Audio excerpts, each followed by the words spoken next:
So, what happens when a hero who believes in literally nothing is forced to find something worth saving?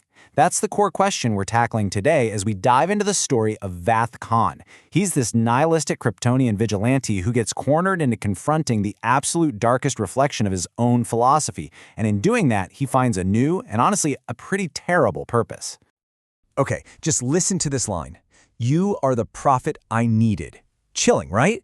And the crazy part is, this is the villain talking to our supposed hero. This one sentence just kicks off the entire ideological war at the heart of this story. I mean, what do you do when your greatest enemy believes in the exact same thing you do?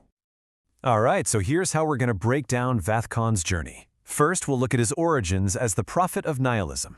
Then we'll see him face a reflection in the abyss. After that, we'll get into the cold fire of choice that changes everything.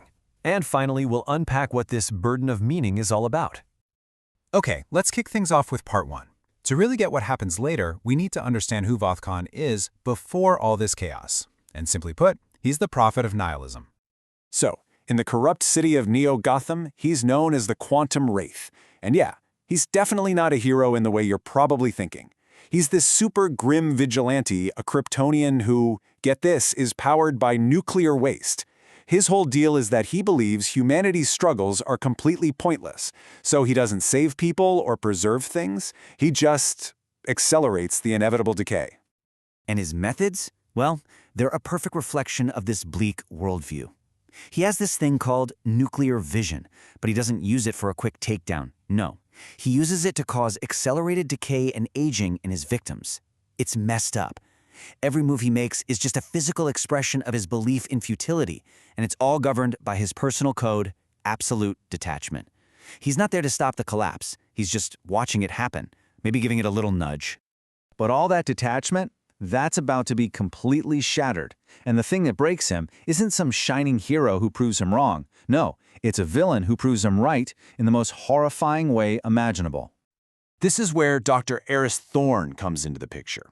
He's this disgraced physicist who has lost everything, and he takes Vath-kon's entire philosophy and pushes it to its absolute logical end. See, his thinking goes, if life is just suffering and trying to make things better is pointless, then isn't the kindest thing to do just to end it all? And that's exactly what his Event Horizon protocol is designed to do. And this is where you really see the central conflict lock into place. Vath-kon's nihilism has always been, well, passive. He thinks the collapse of society is justified, so he just acts as an agent of that decay. But Thorne? His nihilism is terrifyingly active. He doesn't just think collapse is justified, he thinks it's necessary. Thorne is basically taking Vath-kon's abstract ideas and turning them into a horrifying, real-world plan. And this is the crucial moment. When Thorne finally confronts Vath-kon, he doesn't throw a punch, he just talks. He holds up a mirror to Vath-kon's soul, and our guy just freezes. He's paralyzed, because every single argument Thorne makes about how pointless it all is, it's a direct echo of Vath-kon's own inner monologue. And that tiny moment of hesitation, that's all Thorne needs. So, with Thorne's doomsday clock ticking down, the philosophical debate is officially over. It's time for that internal war inside Vath-kon's head to become a very, very physical one. Which brings us right back to this central question of this whole arc. Can a nihilist actually violate his own code? Can he stop a collapse that, deep down, he secretly believes is justified? Can he bring himself to act, to strive, to save a world he thinks deserves to end? The final battle really pushes Vath-kon to the absolute edge. Thorne's got all these defenses, shielded drones, and he even floods the room with raw radiation. So Vath-kon has to adapt on the fly. He starts using his crazier powers, like this ice-cold fire breath, and then he literally absorbs the lethal radiation around him. He redirects all that energy into these potent nuclear fission blasts just to get to the device. The point is, he's striving, he's fighting, he's acting, doing everything that goes against his entire code. But it's his final choice that tells you everything you need to know. He realizes he can't just smash the device, because that would set it off. So, in this moment of pure desperation, he does something else.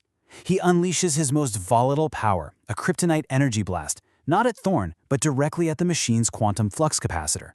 It's a precise, surgical strike, not the kind of chaotic destruction he's used to. And the result? Thousands of lives saved. Just like that. A simple number, but it represents an act of creation, of preservation. It's an act that completely contradicts everything Vath-kon thought he was. He became a savior, whether he wanted to or not. All right, so the smoke clears, the day is saved. But what happens now? Well, for Vath-kon, this victory is also kind of the death of his old self. He has to actually live in the world he chose to save, and that means a brand new and pretty uncomfortable status quo. He ends up with this new, uncomfortable truth to live by. He actually goes back to his dark, violent vigilante life, but he's carrying this new weight. The idea that, hey, maybe the universe doesn't have some grand meaning, but that doesn't let you off the hook. You still have the choice to create meaning, and now he knows it. And that is the new burden. It's this forced duty. It's him realizing that absolute detachment was a luxury and he can't afford it anymore. The irony is just so thick, right? The ultimate nihilist is now stuck with the responsibility to take action, to preserve things, to fight for meaning, all while every fiber of his being is probably still screaming that it's all pointless. I mean, look at the transformation here. It's night and day. He went from the prophet of nihilism to the bearer of a new burden, from an agent of decay to a necessary preserver. And his old code of absolute detachment totally shattered, replaced with this grim new purpose, fight for what matters. But here's the thing. In the end, Vath-kon is still a dark and violent figure. The nihilistic structure of his character is still there. But the power driving him has completely changed. It's not passive acceptance of decay anymore. Now it's the active, deliberate, and cold fire of choice. The source material puts it perfectly. It's like a machine designed for self-destruction suddenly chose to rewire itself for creation. So, I'll leave you with this final thought to chew on. Vath-kon didn't discover some profound cosmic truth. He was forced to choose one. He had to create his own meaning. So does that make his ongoing violent fight more heroic, or does it make it more tragic? Is he a hero for choosing to fight, or is he just a tragic figure, burdened with the knowledge that it might all be for nothing, but having to fight anyway?